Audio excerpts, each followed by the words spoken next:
The Chronicles of Narnia, The Voyage of the Dawn Treader, the most recent and so far, since this recording, the last live-action recent adaptation of the Chronicles of Narnia series. So let's dive into this movie and analyze it. Does it live up to the other two? Does it live up to the book? Let's talk about it.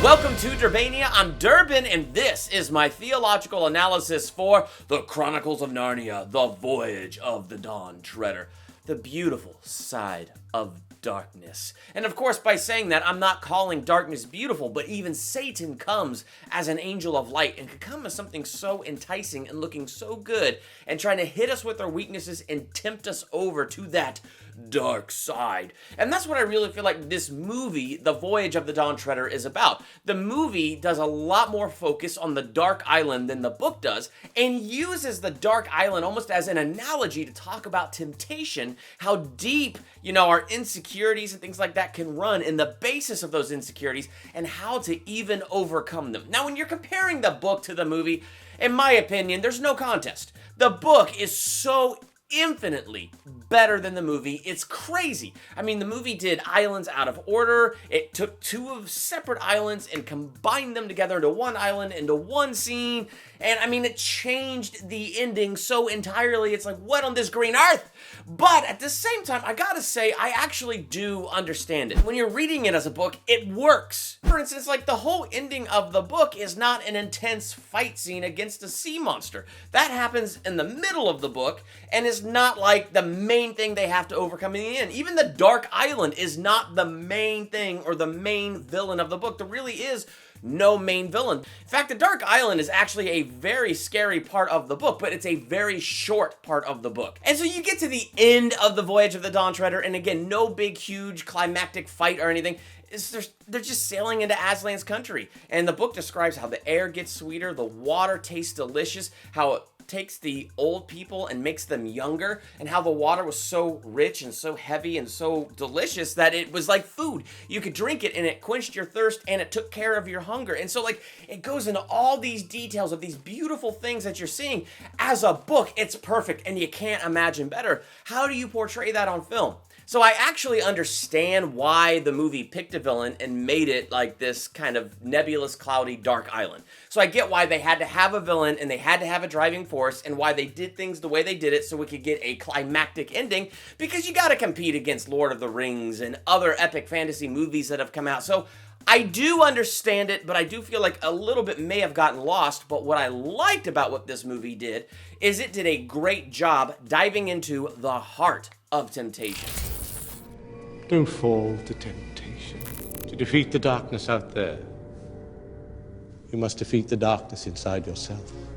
So first, let's look at Edmund. Edmund is in the place where High King Peter was in the movie Prince Caspian. He was in that place of feeling like, I don't belong here on this earth. Why am I a kid again? Why are people treating me the way they treat me? Don't they know I'm a king? So Edmund kind of finds himself in that exact same spot that Peter is. And it's actually kind of this entitled, self-deserving thing. I have fought armies. I have led armies. I am a king and I deserve respect. But honestly, it comes from this place of insecurity in Edmund, as we find out later when he's being tempted by his worst nightmare, the White Witch. What he's trying to do is he's trying to prove his own manhood. Better luck next time, eh, Squirt? Squirt? I'm a king. Not in this world. Twice over by this point, he's led armies. Twice over by this point, he's been a hero.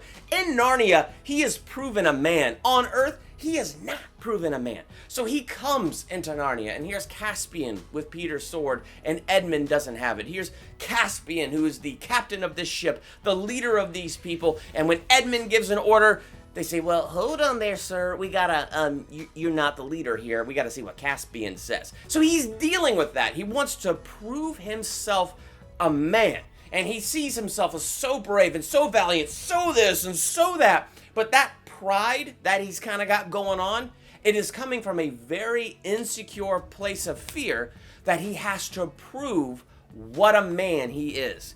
Then we dive into the character of Lucy, who, like, up to this point has always been the most innocent and most believing character throughout this whole thing. But see, what this shows is all of us have temptation. All of us have that darkness within. And what is Lucy's temptation? Beautiful. She wants to be Susan. She looks at her older sister and finds her older sister so beautiful. In fact, a point of interest in this, when you get to the final book, and a little bit of a spoiler, sorry, when you read the final battle and they all go to New Narnia, they all go there. Peter, Edmund, all of them, like all the original characters and some of the new characters we meet in Silverchair find themselves there except Susan. You know why? Because Susan forgot about Aslan. She forgot about Narnia and got consumed with herself and got consumed with her own beauty. So she became incredibly vain and did not find herself in the New Narnia when the rest of her family got there. How they got there? You'll just have to read that book and find out. But here's Lucy in this, wishing she was her sister, wishing that she was just as beautiful as her sister. So throughout this movie, we find her kind of just desperately dealing with that when she gets to that spell book, and in the book is that page that has the spell of how to make yourself beautiful, to make yourself the beauty that you want to be. What does she do? She rips the page out, hides it under her shirt, and then finds what she's there to find. But when you watch that scene, I think the actress that played her did a fantastic job, and the way they did it in the film was a fantastic job, because there's this like hunger. I mean, it's that hunger you see when you have those people that have addictions and they're craving. And here she is craving this. She's craving this beauty. She's craving to just wish herself away, not seeing the value in who she is and seeing the value in what she sees in Susan and wanting to be that so desperately that she hungrily rips that page out of that book and keeps it to herself, even when Aslan's voice goes, "Lucy, Lucy." Even in hearing his voice, she doesn't throw the page away. She keeps it. And then, let's dive into Prince Caspian for a second here, as long as we're looking at these insecurities. Caspian, and they don't spend a lot of time on this, at least I don't feel like they did. They start to mention it more towards the end, and you start to see it come out more towards the end, but they really spent more time on what's going on with Edmund and more time what's going on with Lucy than they did with what's going on with Caspian. But what we get to the conclusion of is he doesn't feel like he measures up to his father. He feels like he's being a lousy king. His dad would be disappointed in him because he's comparing himself to the great reputation of his father before his uncle took over and, was all oppressive and all of that stuff. So he's comparing himself unfairly, and what he's doing is he's comparing himself to his father's outward success. And he's comparing that father's outward success to his inward struggles. He can't even see his father's inward struggles, and his father's not even there anymore because he's dead to tell him about his inward struggles. But that's what he's doing. He's comparing the outside to what he's feeling on the inside and the struggles that he's going through. And so he's struggling with that. So throughout this movie, as they're going on this quest, that darkness, that dark island does not want to be destroyed. It does not want to be defeated. So what's it doing? Dark is calling out to dark. It's calling out to the darkness deep in their souls, and it's presenting itself as something beautiful. To Lucy becoming Susan, to Edmund finally becoming the king that he feels that he deserves to be so he can prove himself a man, to Caspian being a better man than his father. I mean, this darkness is calling out to the darkness in them, and it's trying to come as something beautiful and tempt them over to its side. Now, here's kind of the key to this whole thing, and as much as the scene was okay in the movie, the scene was fantastic in the book. I mean, beyond fantastic in the book. And here I'm going to talk about Eustace. And I think Eustace is the key to understanding overcoming all of this temptation. But when you look at the bottom line of what's going on with everybody's temptation, it's fear and it's insecurity. It's the belief that they in some way don't measure up. No temptation is overtaking you except what is common to mankind. And God is faithful. He will not let you be tempted beyond what you can bear. But when you are tempted, he will also provide a way out so that you can endure it. So let's take a moment and look at Eustace and talk about that way out.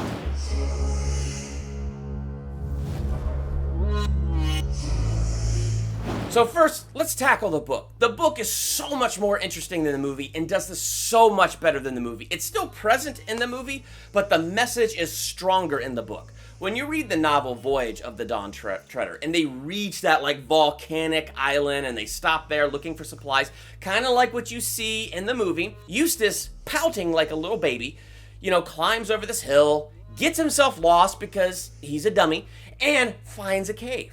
Out of the cave comes this dragon, and it would be fearsome, except it looks weak and sickly, and it looks like it's dying. And then it dies. So it really was dying. And when he was sure that that dragon was dead, he crawls into the cave, and there is the treasure. Now, in the beginning of the film, and it's noted in the book too, that he just loves a book that is just full of knowledge. He hates fairy tales and fantasy. And it's people who love those types of books that become burdens to like his type of people. So he loves books of facts. But none of his books of facts told him the truth of what a dragon was and why there'd be a treasure in a dragon's cave. Because dragons are greedy, and they are hoarders, and there's a curse on a dragon's treasure. And really, if you look at the heart of that curse, the curse is, if you are greedy for this treasure, you literally become that greed. Dragons are greed, okay? They hoard beautiful things. They hoard treasure. It's like they are greed manifested. So when Eustace goes to steal the dragon's treasure because he's just full of greed, he gets cursed and he becomes what he actually is. So he is that greedy dragon, and now he physically becomes that greedy dragon. And the book is more interesting because it's not like he pulls the ship with his tail, which I think is interesting in the movie. And I like the movie showing that this is him becoming less selfish and understanding what he's become and trying to be better. And so it was clever to some degree what the movie did. The book stays on this island with Eustace this whole time, kind of upping the stakes that a dragon can't fly that long. They don't know where they're going to be able to go. And this is a pretty helpless situation for poor Eustace, and it was Eustace's own greed that drove him to this point. It was Eustace's own fault that he's here right now, and he's realizing this, crying himself to sleep at night, Reapy Cheap trying to comfort him and be a friend. Finally, Aslan appears to him, and I love this scene because he's afraid of the lion. The dragon, this massive dragon, is terrified of this little lion, this cat. But he sees it, and its presence is fearsome to him. But when the lion walks away, he feels that urge to follow it, so he follows the lion. Aslan leads him to a pool, and he just instinctively knows, Aslan wants me to bathe. Oh wait, but in order to bathe, I have to get undressed. And so it's the scales, it's the dragon's scales that that he has to undress. He has to get these scales off. So he rips off an entire layer of scales and skin the way any serpent or reptile will do, but there's a whole nother layer underneath. So he takes off that layer. He takes off that layer. And the more layers he removes, like he's getting more raw, but like he can't get to the heart of the matter. This dragon skin, this dragon scales, this greed, all that it is all about him. And finally, without the lion moving his mouth, says to him, I must do it. And so the lion walks up to Eustace, and all of a sudden those fearsome claws come out and dig so deep into Eustace. It's interesting the way it's described in the book. Like he thought it was so deep that it would like kill him or something. I mean, it was deep that these claws went, and they just tore at those scales and ripped off layers of skin so thick. And he describes it the way he does it later in the movie, where it's like, it sort of hurt, but it was a good pain. You know, like when you pull a thorn from your foot. And then the lion throws him in the pool, and then he comes up a normal human again, fully cured of being that dragon. And from that moment on, Eustace begins to change because of that experience. He faced what he was and came to Aslan when Aslan said, you can't do this on your own, I must do it. When he submitted to Aslan's work, the cure began in him and he became a new person. When we go back to Edmund had to realize that he was a man. And he had no need to prove that he was a man by conquest and fighting and battle and all of that stuff. He had no need to prove who or what he was because Aslan had called him. My favorite scene is probably where Lucy is in the, cabin, and she pulls out that little spell to make herself beautiful, and she becomes Susan. It's like a dream. So she becomes Susan, and now she's back on Earth, and there's her brother Peter and Edmund, but there's no Lucy.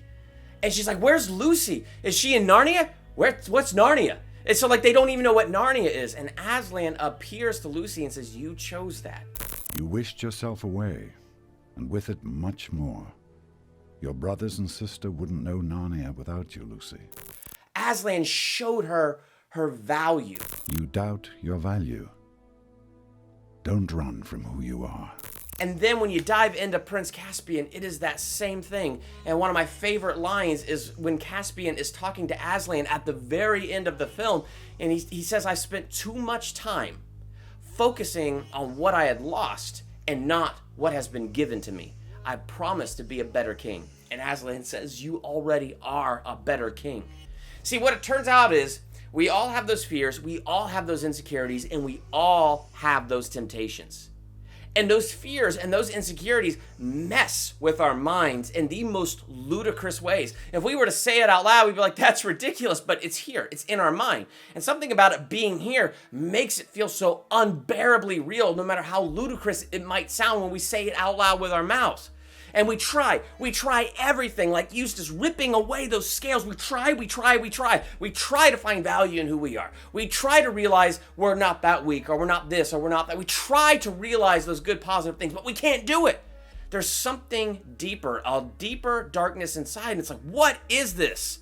We have to come to that conclusion the way Eustace did. We can't take this off on our own.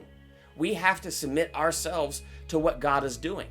Did Aslan judge Eustace for being greedy? Did he judge Eustace for being a dragon? No. Aslan wasn't looking to judge or condemn Eustace. He was looking to save Eustace. He wasn't looking to judge Lucy for wanting to be prettier than what she thought she was. Aslan wanted to save her from that and show her the value that she has and the value that she has in his eyes. That's the cure, to submit to the work that God wants to do in our lives, the way Eustace submitted to the work of Aslan in his life to have those scales removed. But when you dive into the book and you dive even into the symbolism of the movie, you see it. Darkness calling out to dark, trying to look beautiful and come as an angel of light, speaking to their own insecurities and those things that tempt them to draw them out. And here's Aslan saying, hey, just look at me. I am that answer. Just come to me and submit to my work, and that darkness will have no power over you. In your world, I have another name.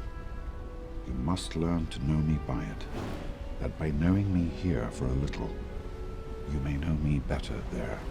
When you watch Voyage of the Dawn Treader, what do you think of this movie? Do you like it? Did you like the book? Let's talk in the comments. While you're there, hit the subscribe button to become a Durbanian. Hit the bell by the subscribe button so you're notified for my next theological analysis, movie review, ranking video, or anything else I do here. I'm Durbin. Thanks for checking out Durbania.